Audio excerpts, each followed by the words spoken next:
আসসালামু আলাইকুম, কেমন আছেন সবাই? আজকে আরেকটি টিউটোরিয়াল নিয়ে চলে আসলাম। আজকে কাঠগোলাপ ফুল পেন্টিং করছি। তো শুরুতেই আমি পাতার কাজটা করে নিচ্ছি। পাতার কাজের জন্য প্রথমে কলা পাতা কালার, তার উপর দিয়ে একটু ব্রাউন কালার দিয়ে মিলিয়ে নিচ্ছি এবং রংটা সম্পূর্ণ মেশানোর জন্য এনকে বাইন্ডার ব্যবহার করছি। এনকে বাইন্ডার দিয়ে এবং রং একসাথে মিক্স করে ওটা ব্লেন্ড করে নিচ্ছি ভালো করে। প্রত্যেকটা পাতা আলাদা আলাদা কালার দিয়েছি, একটাতে হালকা কালার দিয়েছি, তো আরেকটাতে একটু ডিপ দিয়েছি। আর পাতার কালারের জন্য আমি কমলাও ব্যবহার করেছি। এখানে কমলা কালারটা দেওয়াতে সবুজের সাথে মিশে অনেক সুন্দর কালার এসেছিল, তাই আমি এক একটা এক এক কালার দিয়েছি। এরপরে ডিপ সবুজ দিয়ে প্রথমে আমি ডিপটা নিচে দিচ্ছি। আমি বেশিরভাগ পাতার কাজেই সবুজটা আমি একটু বেশি ব্যবহার করি না, সবুজ কালার খুব কম এবং নিচের দিকে দেই, না হলে কলা পাতা কালারটাই বেশি ব্যবহার করি। আর এনকে বাইন্ডার দিয়ে যেখানে আমার ব্যবহার মনে হচ্ছে যে পাতার আর একটু লাগবে, সেখানে আমি এনকে বাইন্ডার দিয়ে নেই, না হলে পাতার শুকিয়ে যায় বা যে কোনো রং আমরা যখন এনকে বাইন্ডার দিয়ে বানাই তখন সে রংটা বাতাসে দ্রুত শুকিয়ে যায়। তাই তখন তুলি ব্যবহার করতে, তুলির টানগুলো দিতে কষ্ট হয়ে যায়, তাই আগে এনকে বাইন্ডারটা একটু দিয়ে নেই। পানি ব্যবহার করাটা আমি তেমন একটা পছন্দ করি না, পানি খুবই কম দিই। প্রত্যেকটা পাতা এমনভাবে দিতে হবে যেটা আগে আপনার হালকা কালারও দিতে পারেন, পরে হালকা কালারও দিতে পারেন, সেটাতে কোনো সমস্যা হয় না। কিন্তু হলুদ রঙের জন্য অবশ্যই আলাদা তুলি ব্যবহার করতে হবে এবং যখন কাজগুলো করা হচ্ছে এগুলো ভালোভাবে দেখে তারপর করবেন। ভিডিও স্কিপ করে দেখলে অনেক কিছু বোঝা যায় না, তার জন্য স্কিপ করবেন না, সম্পূর্ণ ভিডিও দেখে তারপরে কাজ করবেন এবং চেষ্টা করবেন ফ্যানটা বন্ধ রেখে তারপরে কাজ করার। মাঝে মাঝে ভিডিও স্কিপ করলে অনেক কিছুই বুঝতে পারবেন না, তাই ভিডিও স্কিপ না করে সম্পূর্ণটা দেখে তারপরে কাজ করবেন। এখানে আমি এনকে বাইন্ডারটা দিয়ে পরবর্তী কালারটা আমি দিচ্ছি। এখানে আমি হালকা কালার দিতে চেয়েছি, তাই ওখানে এনকে বাইন্ডার এবং পাতায় তুলিতে যতটুকু রং ছিল সবুজ, সেটাই আমি ব্যবহার করেছি এবং অল্প অল্প করে ব্রাউন কালার এবং সবুজ কালার, হলুদ কালারটা দিয়ে দিচ্ছি। যখন একটা কালার আরেকটা কালারের সাথে মিক্স হয় তখন অটোমেটিক আরেকটা কালার এসে যায়, তাই আমাদের এখানে অতিরিক্ত রং বানানোর কোনো দরকার নেই।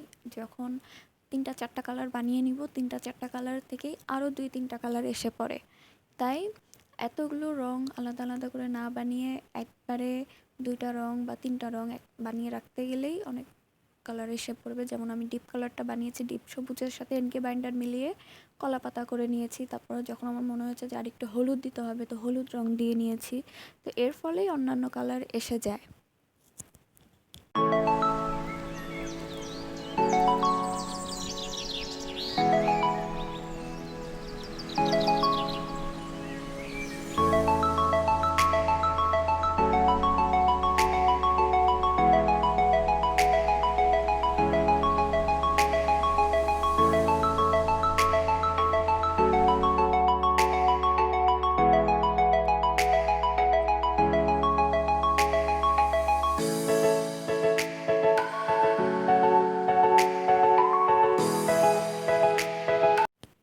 ফুলের পাপড়িতে হলুদ কালার এবং ম্যাজেন্টা কালার ব্যবহার করেছি। তো প্রথমেই আমি হালকা কালারটা দিয়ে নিচ্ছি, হালকা কালার আমি নিচে দিয়েছি এবং ওপর থেকে ম্যাজেন্টা রংটা দিয়েছি। হলুদ কালার প্রথমে দেওয়ার কারণ হচ্ছে হালকা কালার থেকে ডিপ কালারে যেতে গেলে কালারটা মিক্স এবং করাটা অনেক সোজা হয়। আমি ডিপ কালার দেওয়ার পরে হালকা কালারও দিয়ে দেখেছি, কিন্তু ওরকম একটা ভালো আমার কাছে মনে হয় নাই যে মিক্স হচ্ছে। এখানে আমি এনকে বাইন্ডার দিয়েই রংটা বানিয়ে নিয়েছি, কিন্তু আমার একটা ভুল হয়ে গেছে যে আমি তুলিতে অতিরিক্ত রং নিয়েছি। তুলিতে অতিরিক্ত রং নেওয়ার ফলে কালারটা একটু শক্ত হয়ে গেছিলো। অতিরিক্ত রং ব্যবহার করা যাবে না, অল্প অল্প করে তারপর করতে হবে এবং 2টা রঙের জন্য 2টা তুলি ব্যবহার করতে হবে। একই তুলি দিয়ে 2টা রং নিতে গেলে সুন্দর আসবে না, তাই আলাদা আলাদা তুলি দিয়ে কাজ করতে হবে। প্রথমে হলুদ রং তারপর ম্যাজেন্টা রং দেওয়ার ফলে কাজটা অনেক ফুটে উঠেছিল। আমি পরবর্তীতে আরেকটু কাজটা ডিপ করেছিলাম, এটা প্রথমটা, এবং যেখানে যেখানে আমার মনে হচ্ছে ব্লেন্ড লাগবে আমি প্রত্যেকটা আঙ্গুল দিয়েই করে নিয়েছি। আপনারা চাইলে অন্য একটা তুলিও ব্যবহার করতে পারেন। তুলির জন্য আমি এখানে নিয়েছি রাউন্ড তুলি। 8 নাম্বার এবং 10 নাম্বার পাতার কাজ করেছি 12 নাম্বার তুলি দিয়ে, পাতাতে আমি 12 নাম্বার তুলি এবং ফুলে 8 নাম্বার এবং 10 নাম্বার ব্যবহার করেছি। এই রাউন্ড তুলি দিয়ে করতে গেলে কাজ অনেক সুবিধা হয়। প্রত্যেকটা অল্প অল্প করে করে নিচ্ছি। আগে হলুদটা দিয়েছি, তারপর ম্যাজেন্টা দিয়েছি। আপনারা চাইলে এখানে লাল রঙও ব্যবহার করতে পারেন, অন্য কোনো রঙও ব্যবহার করতে পারেন। আমার যেভাবে মনে হয়েছে যে না এই কাজটা ফুটে উঠবে, আমি ওভাবেই কাজটা করে নিয়েছি। এক একটা ফুলের পাপড়ি ওভাবে আমি দিয়েছি।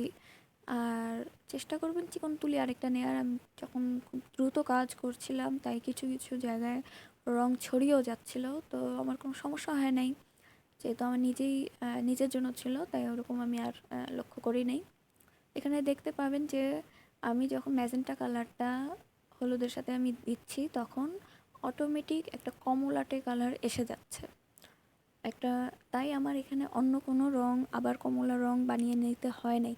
আমি হলুদের সাথে দেওয়ার পর এমনি আমার কমলাটা এসে যাচ্ছে। এবং কাজ করার সময় ফ্যানটা অবশ্যই বন্ধ রাখতে হবে, না হলে রং শুকিয়ে যাবে, মাঝখান দিয়ে কেমন উবড়া খুবড়া দেখা যাবে, কাজ একটুও সুন্দর লাগবে না। তাই কাজ করার সময় অবশ্যই ফ্যান বন্ধ থাকবে।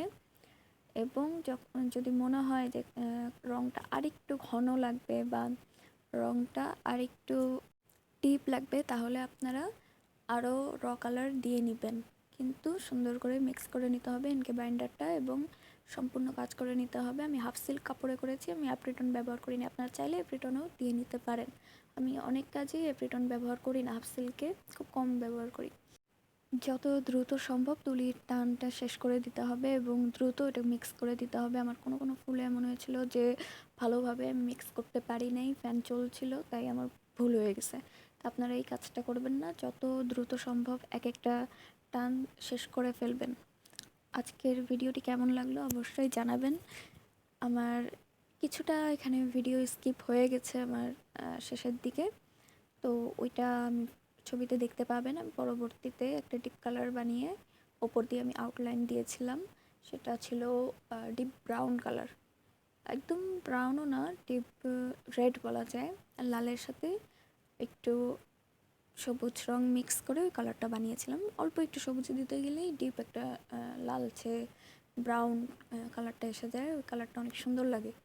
তো ওই কালারটা দিয়ে পরবর্তীতে যে পাশের যে পেন্সিল লাইনগুলো দেখতে পাচ্ছেন এবং যে জায়গাগুলো আমি খালি রেখেছিলাম ওখানে আমি কোনো ইনকে বাইন্ডার বা কোনো সাদা রং ব্যবহার করি নাই, সরাসরি আমি এটা আউটলাইন করেছিলাম। আজকের ভিডিওটি কেমন লাগলো অবশ্যই জানাবেন এবং সবাই ভালো থাকবেন। আসসালামু আলাইকুম।